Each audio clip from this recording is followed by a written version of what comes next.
Përshëndetje miqtë e mi, sot në këtë podcast është çiki ndryshëm nga të parët ose nga ato që kemi bërë. Sot kam nderin të kem jo një, po 4 persona të ndryshëm që janë të lidhur njëri me tjetrin, dhe ajo që i lidh të 4 këta persona që do të kem në këtë podcast, i lidh Shkolla e Mesme e Ndërtimit Karl Gega. Sot po e fillojmë me inxhinieren, me zonjën Vjoca Drazhi. Vjoca Drazhi. Inxhiniere gjeodet. Inxhiniere gjeodete. Gjeodezia çfarë është? Gjeodezia është piktori tokës. Është shkenca që merret me gjithçka që ka të bëjë me vizatimin e tokës. Është shkenca që merret me piketimin e të gjitha objekteve ndërtimore që ndodhin në tokë, duke filluar që nga godinat e banimit, nga digat, rrugët, orxhaqet, fabrikat. Pra çfarë është një gur që vendoset mbi gur, është para gjeodetit.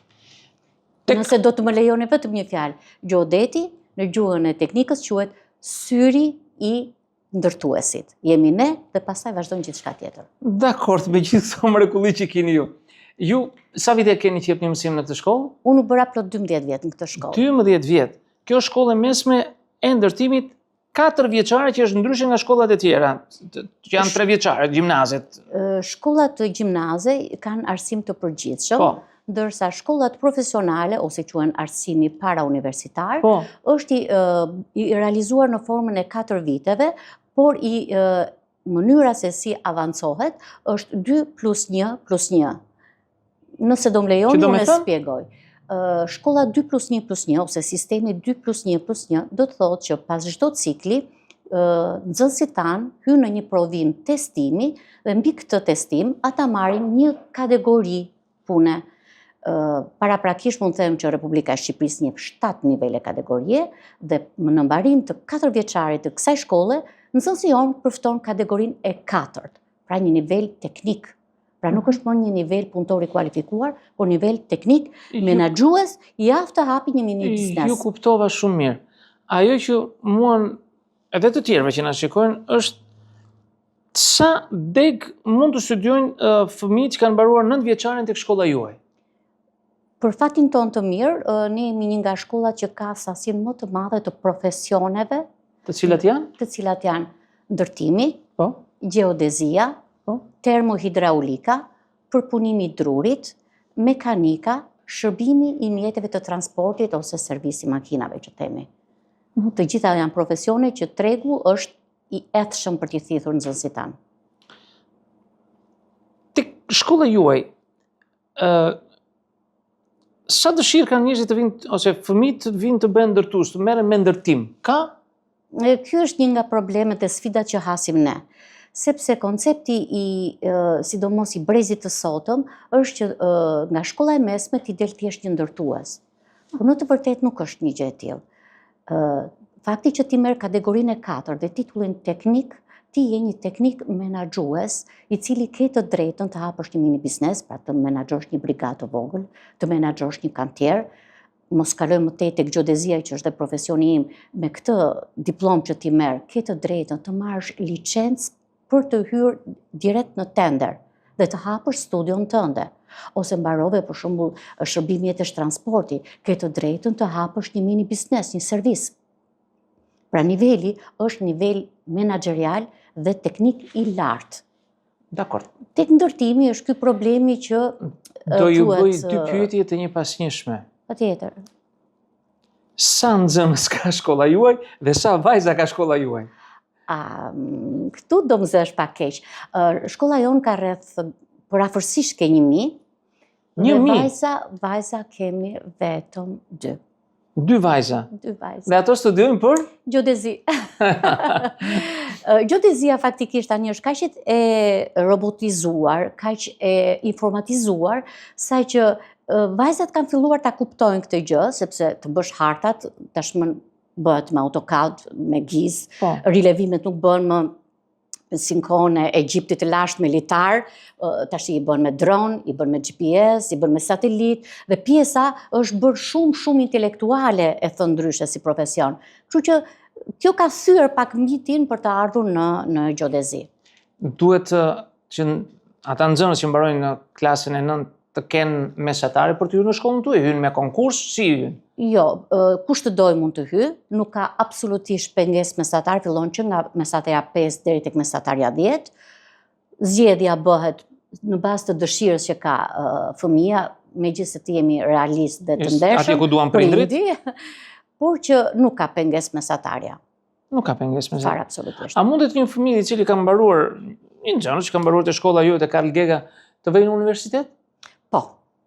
Ka të gjitha kushtet si dhe gjimnazet, ose që po e themi neve gjimnazet, ne e themi shkolla publike ose shkollat e mesme, që janë të përgjithshme. Pragu mesatares për të kapërcyer në fakultet është 6.5, njësoj si dhe në shkollën e gjimnazit. Biles, ne kemi disa favore që jo të gjithë i din, po unë që jam dhe koordinatore e orientimit të karrierës në shkollë, kam hulumtuar, kam tabelat dhe studimet e mia, në degët me të cilat ne përfundojmë kualifikimin, këta nxënës kanë një ponderim ose një koeficient për të hyrë në fakultet më të lartë se gjimnazi. E thon me një shembull, në qoftë se një gjimnazist ka mbaruar me mesataren 8 dhe aderon të shkojë në arkitekturë ose në inxhinieri ndërtimi, koeficienti është 1.2. Në qoftë se është një nxënës i jon, i cili ka mbaruar geodezin apo ndërtimin, ka koeficientin 1.4.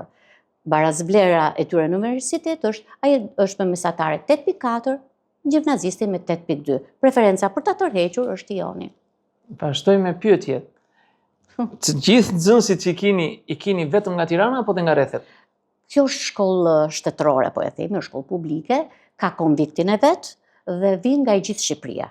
Biles në disa degë, siç është geodezia, është e vetmja profil, e vetmja degë në gjithë Shqipërinë. Kështu që ne na vin nga të gjithë, nga gjithë Shqipëria, sidomos nga zona e Tiranës, Durrësit, Krujës, Fushkrujës, por në na vin edhe nga gjithë, nga Skrapari, Shkodra, Vlora, sepse është e vetmja shkollë për ndërtimin sidomos dhe për geodezin.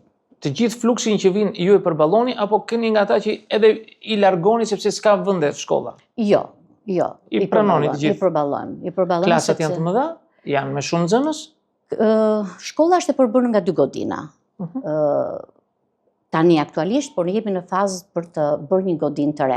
Është godina në të cilën, ose godina qendrore, ose godina e parë, e cila ka të bëjë me klasa normale, siç i ka gjimnazi. Aty merren të gjitha lëndët e përgjithshme, historia, gjeografia, i njëjtë si dhe në gjimnaz, dhe janë dhe godina numër 2, tek e cila janë repartet e punës. Repartet e punës janë puna praktike, them. Puna praktike, sepse veçantia e shkollave profesionale është fakti që nuk është thjesht një shkollë teorike, por ka një ditë, nga një herë në vit të tretë dhe 2 ditë praktike, dhe të gjithë ato bagazhin teorik të lëndëve teorike profesionale do t'i praktikojmë pastaj në këto repartet e punës, të cilat, të themi të drejtën, e përballojnë mirë. Ka nevojë për shtesa, ka nevojë për teknologji, ka nevojë për të informatizuar akoma më shumë patjetër, por që janë reparte goxha të mira, të bollshme për të plotësuar dhe jemi me shkollë me një turn.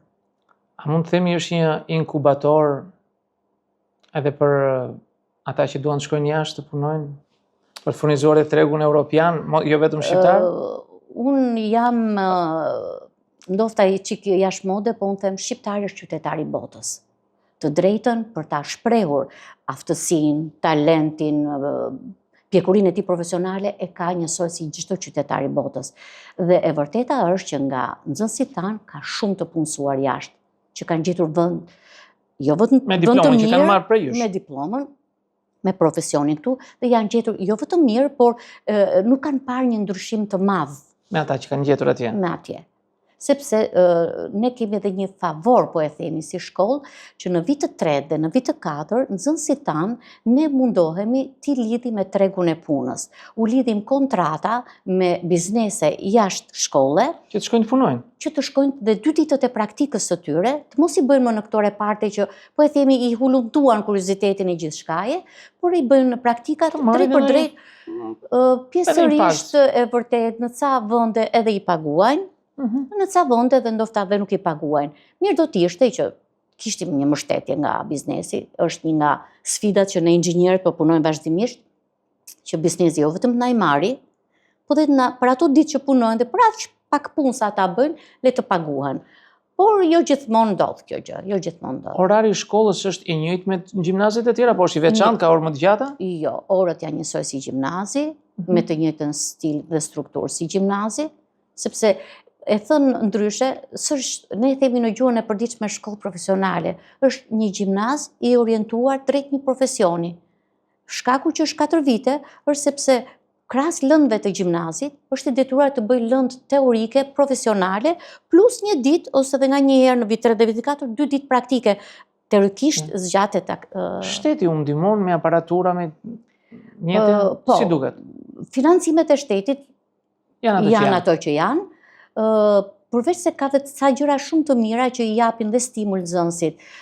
Ne bëjmë her pas here pjesëmarrjen, futemi në projekte Innoveti, projekte VRNeti, projekte nga më të ndryshme, të cilat kanë ato buxhetet e tyre për të përfituar. Nga ana tjetër, shteti ka dhe ca sponsorizime, po e themi, sepse për degën e ndërtimit, e cila tek ne është një, po e themi, jo shumë e preferuar, nxënësit po fillojnë të mos e zgjedhin, shteti u jep atyre bursë, pra nxënësit që zgjedhin të ndjekin shkollën e ndërtimit, degën ndërtim, murator të them? Marrin, jo murator. Po, çfarë? Ai në fund të vitit të 4 del një menaxhues i një kantieri. Ai di të bëj pas vitit të 4. Dakor, është edhe ndërtues. Di të bëj dhe një mur, di të bëj dhe... Jo vetëm që di të bëj murin, po këtë e ka mbaruar që në vit të 2 se ka marrë kategorinë e 2 dhe është punëtor kualifikuar në vit të 4. Ai di të lexojë një projekt dhe ta zbatojë atë në kantier. Di të ndërtojë në AutoCAD, në kompjuter, po, në program. Dhe të program. llogarisë një godinë. Nuk flasim për godina shumë lartë, se duhet një grup inxhinierësh, por një shtëpi 2 kaçe, një pallat 4 katësh, ai rrin të lidh edhe konstruksionin e godinës, pra ta llogarisi që është zemra e punës i një ndërtuesi. Edhe Gjodeti me aq sa bën pavarësisht merr 2 pika licence. Po 2 pika licence do thotë që ai me këtë të jetë një teknik piketues rrugësh për gjithë jetën të ketë punë. Të piketoj godinat, gjithë jetën të ketë punë. Një inxhinier ka 8 pika licence, kurse ky merr 2. Po 8 pika sepse nuk mund të marrë pjesë në projektim të digës, të urës, të pallatit, por të piketoj, të rilevoj, të përdori dronin, të përdori GIS-in. GIS-i është një program që na bën neve hartat dikur në moshën tonë, se unë jam pak e moshme. Bënë të izoipset me duar. Ne izoipset i bëni me rapidograf. Tani i bëjmë me plane programi AutoCAD tipi GIS, ArcGIS, janë programe specifike. Pra, në qoftë se vërtet ai e dëshiron profesionin, mbas vitit të 4 e vërtet gjen goxha. Unë kam nxënësit e mi, flas gjithmonë sepse gjeodezia tashmë ka evoluar, që punojnë në firma të fuqishme. Jo para shumë kohësh, para 3 muajsh, unë bëra një ditë të hapur dhe ftova 2 nxënësit e mi. Njëri punon për Alabarin, për ndërtimin e portit të jahtëve në Durrës, që është një firmë goxha, dhe është një nga më të kërkuarit firma e tij, ka krijuar firmën e vet, dhe tjetri punon tek Lidari. Lidari është një firmë holandeze që bën gjithë këto, gjithë secili nga ju ka një GPS në dorë, të instaluar në programin e celularit. Këto janë gjitha që bëhen nëpërmjet Gjodetit. Dhe nxënësit tanë arrin, sigurisht që nëse do të hysh në këto hierarki që sapo përmenda, patjetër duhet bësh dhe inxhinierin. Por ama dhe vetëm me topograf, në Gjermani, në Itali, punojnë në fazën e zbatimit, po e themi, goxha mirë, dhe mund përpunojnë dhe harta të thjeshta. Një kadastër. E flas me shumë pasion këtë gjë sepse kadastri është një dhimbje për shqiptarët. Dhe një nga kompetencat që marrin nxënësit tanë është të kadastroj. Të mësoj të kadastroj. Inxhinierët këtu do ta më hape një plagë tjetër me kadastrën. është problem personal. Unë dua të falenderoj për të gjitha këto që na the, edhe në emër të atyre që na shikojnë, të them që me kaq sa folët juve ndoshta keni ndezur llampa në syt e atyre njerëzve që na pan, për fëmijët e atyre, për nipër dhe mbesa që janë jo aq të mirë për të vazhduar gjimnazin, por për të dalë shpejt në tregun e punës, me këto aftësi dhe me këto virtyte. Të falenderoj që të kisha. Mua do më lesh dhe një moment të vogël. Ju lom.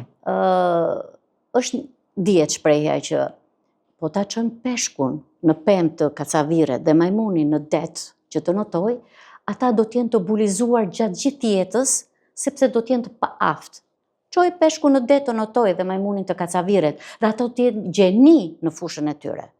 Kjo është këshilla parë dhe e fundit që unë u jap prindërve. Mos i detyroni fëmijët të shkojnë aty ku ti ke dëshirë. Çoje aty ku ai ka aftësi, mundësi, talent, që ai nesër të ecë me këmbët e veta, mos jetë një barr as për ty, as për shoqërinë. Të falenderoj. Edhe unë gjithë. Këtë moment ne kemi të ftuar një zysh të shkollës së mesme së ndërtimit Karl Gega, Alketa Ibra, inxhiniere hidroteknike. Jam në rregull? Po. E thash mirë? Po. Sepse janë këto terma që unë s'para i lëçis shpesh. Mirë se erdhe. Mirë se u gjeta. Sa vite keni që jepni mësim dhe ke shkollë? Prej më shumë se 6 vjetësh. Jeni inxhiniere sigurisht dhe jepni lëndën e Unë jap lëndët profesionale në termohidraulik. Por sa nxënës keni ju që jepni mësim në degën tuaj, në atë specifik? termohidraulika këtë vit Viti flasim vetëm për vitin e para, po për të gjitha. për të gjitha. Ka aty të janë 4 vite nga 2 klasa ka termohidraulika, janë 8 klasa në termohidraulik që kanë mesatarisht 50, 100, janë aty të 200 e ca nxënës. Janë 200 e ca Po, nxënës. në termohidraulik.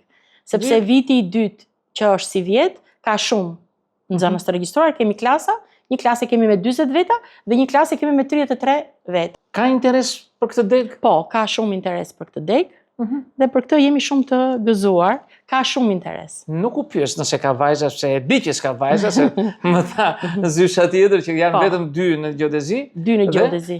Juve keni vetëm djem. Vetëm djem. E kanë me qejf, e kanë me dëshirë? Po, e kanë. Pjesa më e madhe e kanë me dëshirë. Ka dhe që i kanë shtyrë prindrit, sigurisht. Ka dhe që i kanë shtyrë prindrit, po. Nxënësit tanë kur vinë atë shkollë, ka që vinë me dëshirë, ka që vinë se i sjellin prindrit, duke menduar për të ardhmen e tyre, duke parë fëmijët e tyre, ka dhe ata që kanë pas djalin xhaxhait më përpara, ose një kushëri, ose një komshi, ose një shok, edhe kanë ardhur dhe ata. Pra bëhet ajo. Po, sjellin njëri tjetrin. Në këtë shkollë, pasi del, sa jaft është ky nxënës që të rregullojë ose të bëj instalimin e një shtëpie? Mund ta realizoj dot? Po, patjetër. Vetë, e bën dot vetë? Kur mbaron shkollën tonë, që ta nisim nga e para që Nisim nga e të bëhet gjëja e kuptueshme. Po. Termohidraulika është 4 vite, njësoj si degët e tjera. Ama funksionon 2 + 1 + 1, që do të thotë, në mbarim të vitit të dytë të shkollës tonë, nxënësit pajisen me certifikat niveli, certifikatën e parë të nivelit dhe me atë janë punëtor të kualifikuar. Japin dhe provime për këtë. Japin provim për këtë dhe marrin certifikatën e nivelit sipas kornizës shqiptare të kualifikimeve. Dhe me këtë ata quhen punëtor të kualifikuar. Pastaj në vit të tretë japin përsëri provime dhe marrin një certifikat tjetër, certifikatën e nivelit të dytë të kornizës shqiptare të kualifikimeve dhe janë teknik. Dhe pastaj në maturë, në vit të katërt, para provimeve të maturës, japin provimin tjetër të nivelit dhe marrin certifikatën e nivelit të 4 të kornizës shqiptare të kualifikimeve. Pra dhe dalin teknik të mesëm. Pra, ata bëjnë jo vetëm instalimet, sipas mendimit tim, dhe vetëm instalimet, por edhe të sistemit të ngrohjes e të ftohjes? Po, të bëjnë instalimin e furnizimit dhe shkarkimit të banesave me ujë sanitar, të ngrohtë dhe të ftohtë, bëjnë sistemet ngrohëse ftohëse, ngrohje qendrore, ngrohje nga dyshemeja, panelet diellore, po patjetër, janë fjala fundit, chillerat. Të gjitha këto nxënësit tanë i bëjnë tek neve. Ndaç në teori, ndaç nga ana praktike. Patjetër që po. Te shkollat tona praktikave japin rëndësi shumë të madhe. Tek neve është reparti i madh i termohidraulikës, ku aty nxënësit instalojnë, janë ca që ne i quajmë ishuj, që zëvendësojnë nyjet hidrosanitare dhe aty nxënësit instalojnë tubat, instalojnë të gjitha pajisjet. Bankoprova, si bankoprova, instalojnë furnizimet dhe rrjetin e furnizimit, rrjetin e shkarkimit, sistemet ngrohëse ftohëse, i instalojnë të gjitha. E di që më kujtuat? Është një anekdot, po unë do ta them. Erdhi një doktor kirurga i lodhur gjithë ditën në shtëpi dhe sa hyn në derë e priti e shoqja me këmbët e parë, thotë rrjet lavamani, po ç'po thua mua, i thua hidrauliku tani unë i lodhur i kuputur dhe kam gjithë ditën në operacion. Po mirë, thëmë, mori telefoni hidrauliku, erdha, i thotë, të vjen pas disa minutash, erdhi aty. Çfarë ka? Rjet këtu, mirë, ul aty poshtë lavamani, një 10 minuta, e shtrëngoi, e liroi, bëri ato punët e tija, doli, tha, usta sa bën puna? 100.000 lekë, i tha, të vjetra, 100.000 lekë. Që 100.000 lekë, tha, unë kam gjithë ditën që operoj, tha. Dhe nuk kam marrë 100.000 lekë, dhe ti vjen mi merr për 10 minuta. Ashtu thosha dhe unë kur isha doktor. Po, është një nga arsyet që nxënësit e zgjedhin. Sepse hidrauliku është një profesion shumë i kërkuar në tregun e punës, ecën me hapa të mëdha, përparon me një fjalë, dhe ka shumë kërkesë në tregun e punës dhe është një profesion fitimprurës. Zyshen, Alketa, ka një gjë thjesht. Këtu ku jemi në këtë zyrë, kjo është zyrë psikologjike. Njerëzit vinë për të marrë ndihmë psikologjike. Dhe në ato terapi që bëjmë, unë kam dërguar ose dërgoj njerëz që vinë me një problem shumë të madh psikologjik dhe e gjejnë veten pastaj hidraulik, berber, e gjejnë veten në vende të tjera, sepse nuk e kuptojnë pse kanë ngecur në jetën e tyre dhe shkojnë drejt këtyre gjërave që gjejnë edhe lumturinë, gjejnë edhe rregullojnë jetën e tyre. Domethënë është një gjë shumë e bukur sepse prindrit nuk i mësojnë, në përgjithësi nuk i mësojnë dhe nuk u japin drejtim. Dhe unë gëzoj që u kam sot këtu, dhe është kënaqësi e madhe që kam 4 pedagog këtu të shkollës tuaj, të cilët i japin atë ndihmesën e tyre, jo vetëm për të mësuar zanate, por u japin Duam të orientojmë. Është shumë e thjeshtë. Të orientojmë. Dhe nuk bëhet, unë do të thosha një diçka tjetër, nëse do të bëj një përpjekje, nuk e di se sa e bëni në përshkollat të ndvjeçare. Po, e bëjmë ne tashmë. Po, promovimi ka filluar, ka gati 1 muaj që ka filluar, dhe sipas një grafiku të caktuar nga drejtoria, mësuesit shkojnë në përshkollat e Tiranës. Jo në Shqipërisë. Edhe të gjithë Shqipërisë, për momentin jemi në Tiranë, në fshatrat e Tiranës, dhe promovojmë shkollën tonë. Me fjalë që t'ua bëjmë, t'i orientojmë dhe t'u themi se çfarë ndodh në shkollën tonë. Mirë, po unë desha të theksoj që më jepet mundësia, jo vetëm me nxënësit. Nuk do ta bëjmë këtë punë vetëm me nxënësit e 9-vjeçares, sepse ata janë ende të vegjël dhe nuk vendosin vetëm ata për drejtimin e tyre. Ne këtë punë do ta bëjmë edhe me prindrit e tyre. Sepse ka shumë prindër për shkakun që degsi gjeodezia nuk i njohin, nuk e kanë idenë se çfarë është. Ndërkohë që gjeodezia është një deg shumë e bukur, topografia, pa një topograf nuk realizohet asnjë projekt. Edhe hidrauliku, po hidraulikun e njohin. Më kupton? Kurse topografia, mas të kalova që ndole t'ja. Jo, po është shumë e bukur, sepse ky është qëllimi i këtij podcasti, që unë, aq mundësi sa kam në këtë podcast të vogël që kam, të jap mundësi që të njohin dhe të tjerët këto deg që janë shumë të bukura. Jo të flasim vetëm për probleme. Janë deg etike që neve na duhen në përditshmërinë tonë. Është bukë për gjithë jetën, janë, duhet të thënë, se është nga profesioni ose janë nga profesionet që nuk do t'i zhduk janë profesionet etike. Inteligjenca artificiale nuk do t'u afrohet kur, vetëm do t'i ndihmoj, por nuk do t'i zhduk. Të gjithëve na duhet një hidraulik në shtëpi, patjetër që po. Jo vetëm për t'instaluar nga e para të reja, po edhe për mirëmbajtjen e tyre. Na ndodh një defekt, duhet marrësh hidraulikun që të vi ta rregulloj, se përndryshe je i mbaruar. Zysha, unë të falenderoj shumë që të kisha këtu sot. Edhe unë falenderoj shumë. Është kënaqësi. Faleminderit. Besoj që dhe ata që na kanë parë kanë marrë një informacion sado të shkurtër për të ardhmen e fëmijëve të tyre, nipërve të tyre. Më fal, ka limit moshe deri në çfarë moshe mund të vinë? Deri në moshën 22 në dijenin time. Deri 21 vjeç mund të vinë ta fillojë apo mbaron aty 22? Mund të vinë ta fillojë. Dhe 21 mund të jetë 21 vjeç edhe të vi? 22, edhe 4, 26, edhe deri në moshën 22 vjeç. Mund të vinë. Mund të vinë të regjistrohen. E shikoni? Mund të shkoni të regjistrojnë dhe shkolla Karl Gega. Sepse na ka mbetur shkolla e ndërtimit dhe njerëzit kujtojnë vetëm ndërtim, domethënë të vendos shkolla. Po edhe ndërtimi, prap dalin teknik të mesëm, që mund të jesh një menaxher shumë i mirë në një objekt dhe të menaxhosh, të drejtosh gjithë punimet atje. Të falenderoj zonja Alketa. Edhe unë ju falenderoj. Suksese. Faleminderit. Në këtë pjesë kemi të ftuar zotin Genci Ceni, inxhinier i përpunimit të drurit, është mësues prej 11 vitesh në shkollën e ndërtimit Karl Gega. I thash mirë? Shumë mirë. Jam në rregull? Shumë saktë. Ju aty keni deg të përpunimit të drurit. Çfarë bëjnë një nxënës, çfarë mëson aty në shkollën tuaj? Një nxënësi në shkollën tonë, në kualifikimin e përpunimit të drurit, mëson që nga prerje e pemës në pyll. A i çoni për të prerë dru në pyll? I mësojnë që se si mund të pritet në pyll, dhe të gjithë pjesën nga marrja e drurit, nga zona pyllore, deri në detalin e gatshëm që ne kemi pranë në shtëpia. Si tush mobiljet, Gjithçka që ka të bëjë me drurin. Që domagjumi, çdo gjë. Madje edhe rrota karçerje, karroca, lodra për fëmijë, të gjitha këto i mësojnë në shkollë. Kanë bazë materiale, kanë... Është degë e vështirë? Po, që të bësh punimin e drurit, e përpunimit të drurit më saktë, si tush është një art në vete.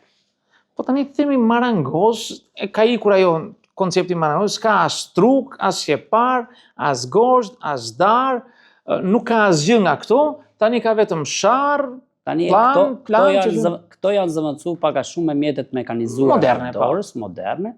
Kanë hyrë aktualisht makina CNC, ne për fatin e keq tonin për investimet e shkollës. Nuk i kemi këto lloj makinash, po kemi gjetë mirë kuptimin e bizneseve, që kemi bashkëpunim me biznese për shembull si ke Shaga, që çojmë nxënësit në praktika mësimore, Roali, plus që nga 11 vite që kam unë eksperiencë në shkollë, kam dhe instruktor që i kam më të vjetër se unë, kemi afërsisht rreth 20% e nxënësve që kanë mbaruar shkollën tonë në këto vite, po them nga viti 2000 mbrapa, afërsisht 20% kanë hapur repartet e tyre të vogla, që punojnë në biznese private të tyre.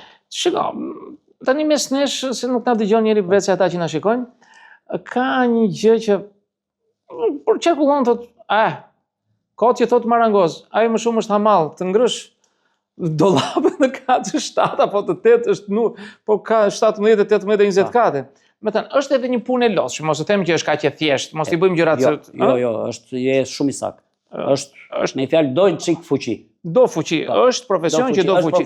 Do fantazi, do fantazi, po do dhe çik fuqi. Sa e vërteta ashtu është. Element do ta çosh atje ku do ta çosh. Se lëviz do ta çosh lart. Dhe këtë do ta çoj i gjithë grupi punës. Po pati ashensor ja hodhi. Po, ashtu në krah, s'ke çfarë bëj. Sa nxënës ka dega juaj? Ka shumë, ka kërkesë? Ne aktualisht nuk jemi në pritshmëri që kemi pas, me fjalë. Kemi pas më shumë. Po, kemi pas. Kur un kam qenë në shkollë, kam pas 113 nxënës kam gjetur, aktualisht janë 48. Ka një tkurrje të kësaj dege. Ka një tkurrje të kësaj dege. Po është dege e bukur. Për që është dege bukur, po ndoshta ndikon kjo që thashun.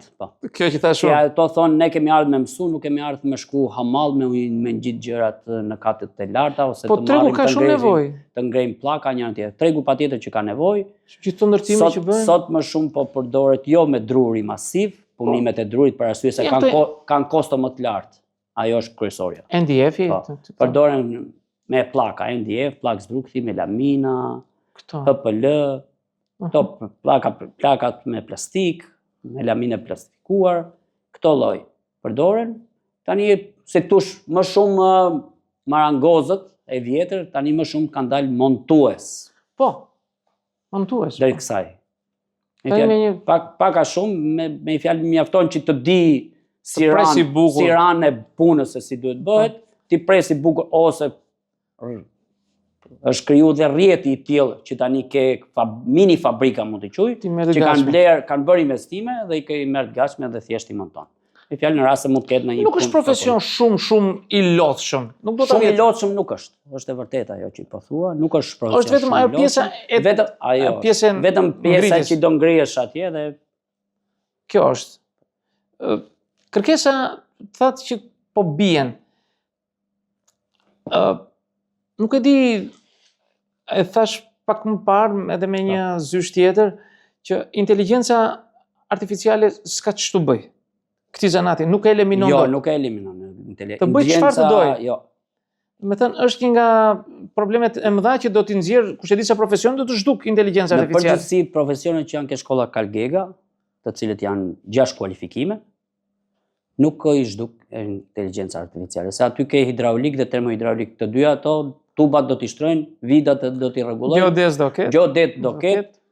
Murator, mekanik makinash, bojatisje, mekanik makinash do ketë, mekanik për industrinë do ketë, pavarësisht se do ta bësh rrjetin të automatizuar, po prap mekanik për industrinë do ketë. Do ketë një që do ta më e thjeshta fare do ta lymë graso atë ingranazhin.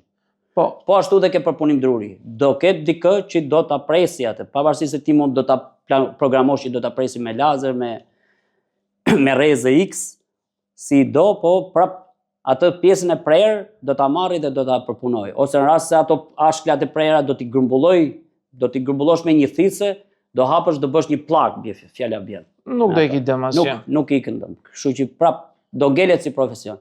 Është trendi i rinis aktualisht që po turret drejt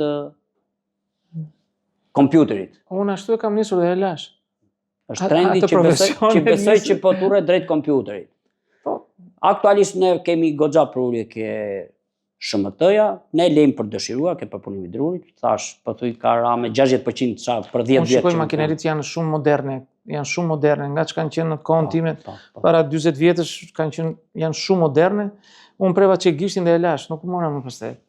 Pata frikë nga jo atëre. Faktikisht aksidentet aty ke shkolla jon, aksidentet më të mëdha nga makineritë mund të ketë përpunimi i drurit dhe ndërtimi. Po t'je pune aksidente, kështu që duan një mbrojtje rigoroze. Do vëmendje. Gjithkohës do vëmendje. Në momentin që nuk ke vëmendje mund të bësh fatalitet. Megjithatë duhet të thënë që është një profesion që e do tregu shumë. Të themi si duhet. Tregu e do. Tregu e kërkon për arsye se Shqipëria ka një bum shumë të madh ndërtimesh. Ato ndërtime do mbushen, plus që do mbarojnë, do mobilohen ato shtëpia, plus rikonstruksionet e shtëpiave që bëhen, kështu që unë kam miq të cilët punojnë, bëjnë gati këtu dhe çojnë dhe në Itali, punojnë në Itali. Kanë filluar në Itali, në Gjermani e kudo. Po, i bëjmë gati këtu me autobuza me çojnë. Me autobuza, me trailer, me të ndryshme. Njerëzit punojnë. Ka dëshirë për të punuar. Ka dëshirë për të punuar. Unë nuk e dija që shkolla juaj kishte 1000 nxënës dhe unë çudita kur më tha që kanë 1000 nxënës. 1000 nxënës. Është goxha. Kemi me fjalë ne një rënje nga kur unë kam filluar, se zonja që ka dhënë intervistën para meje, ka qenë një vit më përpara, unë kam gjetë 1312 nxënës. Tani janë afërsisht ke 1900. Shumë mirë. Inxhinier, unë të falenderoj shumë që të kisha këtu. Faleminderit. Ju uroj suksese. Edhe pa që nxënës sa më shumë, faleminderit. Dhe të mësoni sa më shumë nxënës. Patjetër. Kënaqësi. Tani kam nderin të kem përgjegjësin e njësisë së zhvillimit të shkollës së ndërtimit Karl Gega. Jam në rregull? Ervin Kola, inxhinier. Inxhinier, mirë se erdhe.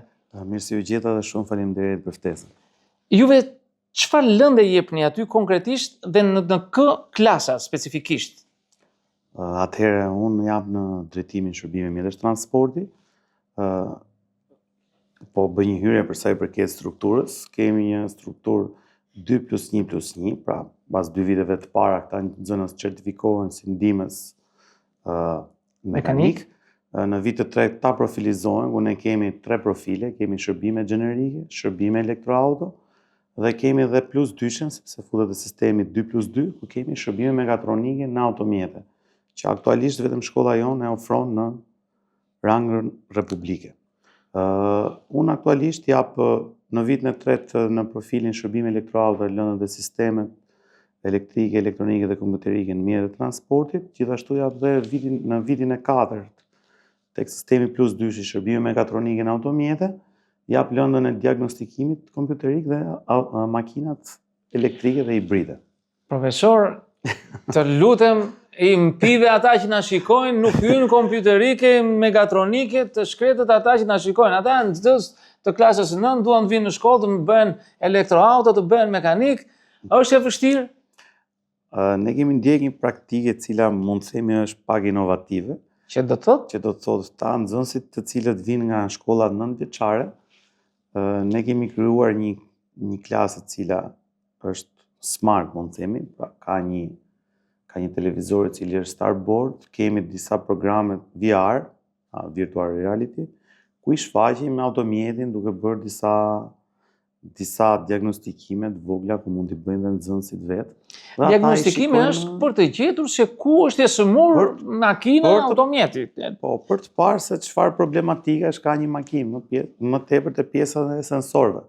Dhe ata ngelin të kënaqur, shikojnë një gjë të re, cilën nuk e kam parë më parë, dhe mund të themi aktualisht që është drejtimi i cili ka më tepër nxënës. Sa nxënës keni juve? Më thënë degën tuaj në mekanikës. Mekanika ka rreth 50% të nxënësve të shkollës.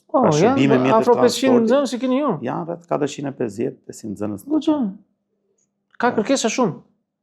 duke parë kërkesat e tregut, mund të themi që ka kërkesa, jo vetëm ne, por edhe drejtimet e tjera patjetër që kanë kërkesat e tyre, por duke qenë se tregu i punës është dinamik dhe kërkesa vjen duke u shtuar për këto kualifikime. Jashtë dërgoni vend si duke kanë tentuar? Jashtë. Unë do të thoja që jashtë ka nxënës të cilët kanë përfunduar 4 vitet e ne dhe kanë shkuar jashtë. Punojnë dhe janë taf për tregun e punës, por synimi jonë është që këta të rinj të ngelen këtu në Shqipëri. Lere se që kemi dëshirë ne, që kanë dëshirë ata. E kam fjalën, a janë të afta, janë të kualifikuar kur shkojnë atje, ndjen të janë të aftë sepse diploma ose certifikata maturës apo suplementi që këta nxënës marrin në përfundim të 4 viteve është sipas KEK-ut ose Kornizës Europiane të Kualifikimeve. Pra njihet në vendet e Bashkimit Evropian. Që mund të punojnë pa asnjë lloj problemi. Një nxënës si juaj që mbaron shkollën e mesme aty, është i aftë vetë ai të hapi një punishte, të themi një mekanik i thjesht të rregullojë makina, apo s'mundet dot pa mbikëqyrjen dikujt tjetër. Atëherë këtu do të thotë bëj një ndërhyrje që dhe të kuptojmë. Për të hapur një servis ka disa kushte. Ose për të hapur një biznes privat në fushën. Duhet vite pune, duhet këto. Duhet të ketë minimumi 5 vite pune me siguracione. Dhe me mbarimin e shkollës tonë, shërbime mjetësh transporti mund të aplikoj për të marrë DAP-in, që DAP-i është dëshmia aftësisë profesionale, po e cilat lejon që ti nesër mund të hapësh një servis. Pra, është një plus i madh. Është një plus shumë i madh. Pra mund të certifikohet në shkollën tonë me 5 vite punë, me siguracione, kuptohet, ai është i aftë të hapi një biznes të vetë, konform rregullave të legjislacionit. Gjatë kohës që janë aty në shkollë, këta kanë të drejtë të vend të punojnë ose të futen në punë në një biznes apo vetëm ditët e praktikës? Atëherë, ne kemi këta nxënës ne i çojmë në praktika profesionale, në moment që këta bëjnë 16 vjeç, në bazë të rregullit kodit punës për fëmijët, dhe këta thjesht shkojnë praktik. Për të punësuar pastaj, është interesi i bizneseve, por gjatë pjesës që këta janë në shkollë, normalisht ka një kontratë ndërmjet 2 institucionit tonë, pra shkollës dhe biznesit, cilën nxënësit duhet ta zbatojnë. Janë të ndezur, e kanë kërshërinë për të mësuar, apo janë kështu, hajde çat marrin, ka djem të interesat? Ka djem që dhe kanë përparuar, ka dhe djem që cilët kanë ecur në bizneset më të mëdha të tregut të automobilave sot. Po janë bërë shefa servise, disa janë bërë CEO të kompanive, kështu që mund të themi që ka dëshirë nga ana e nxënësve. Ka nga ata që kanë vajtë për inxhinieri, kanë dashur të vënë, ka tentuar në dikush? Se të themi, nuk besoj që janë nxënësit shumë të mirë me mesataret lartë. Arsimit profesional është të nxjerrë nxënës të aftë për tregun e punës. Por mund të themi rreth 10 deri në 15% e këtyre nxënësve ndjekin studimet në universitet. Shkojnë. Flas në total shkollë. Në total. Është goxha shifrë lartë. Shifër sepse e mirë. Jo, të themi sepse në shkolla profesionale, siç u thash, për shkollat profesionale synimi është dalja në tregun e punës, pra nuk është. Po dhe ata që vinë, nuk vinë në një mesatare shumë të lartë, të themi atë që është tani. Mund të themi që vinë me një mesatare të mirë, jo të lartë, po të mirë. Të mesme aty. Të mesme, po, të mesme. Nxënës që duan të marrin një profesion, të bëjnë diçka. Duan të marrin një profesion. Dalin dhe shpejt në treg, dalin shpejt në punë. Po patjetër, sepse vetë sistemi, siç u thash, 2+1+1 ose 2+2 ta lejon daljen në tregun e punës me përfundimin e 2 viteve. Okej, me bazë materiale si jeni? Keni të gjitha ato që duhet për të bërë mësimin sa më të... Baza materiale bëhet në bazë kurrikulës dhe kërkesat që ne bëjmë, në bazë kurrikulës që ne ndjekim, që do ndjekin nxënësit për pjesën e praktikës, bëhet dhe kërkesa për bazë materiale. Por tregu është dinamik. Ato që mund t'ja ofroj biznesin, ndoshta s'ja ofrojmë ne si shkollë dhe bëhet kjo pjesa që ata ndjekin. Bëni praktikën atje. Bëjnë praktikën profesionale për modulet, të cilat ne nuk kemi mundësi t'ja ofrojmë bazën materiale. E kryejnë në biznes.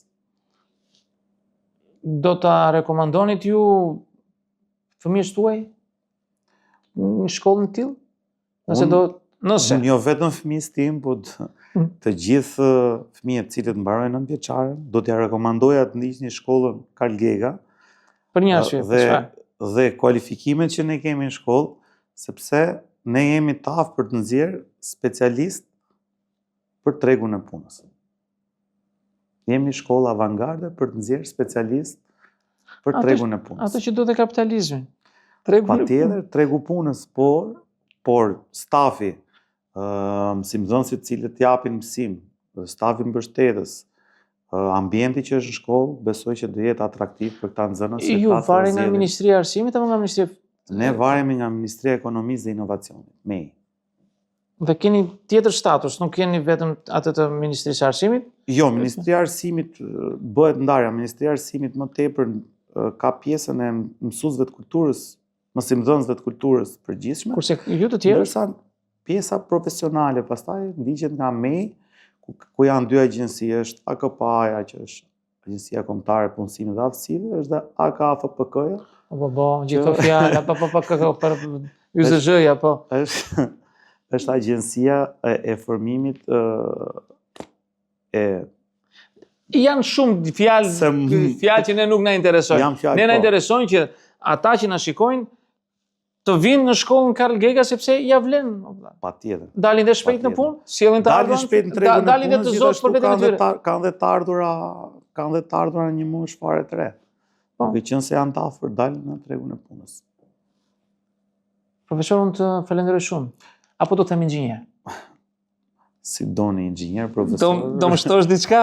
Jo, doja t'ju falenderoja që i kushtoni rëndësi arsimit profesional, sepse në ditët e sotshme, në këtë kohë që jetojmë, në këtë treg që është, në këtë kapitalizëm, patjetër që njëri duhet ndjekë arsimin profesional, që të jetë, siç e thash, avangard për tregun e punës dhe për profesionin që do ndjekë. Këto podcaste që bëjmë ne janë psikosociale, edhe për probleme psikologjike, edhe për probleme sociale. Dhe ishte kënaqësi që u kisha sot. Faleminderit për ftesën dhe uroj më të mira. Faleminderit. Miq, këtu po e mbyllim këtë podcast, duke ju uruar shikim të këndshëm dhe miru takofshim në podcaste të tjera.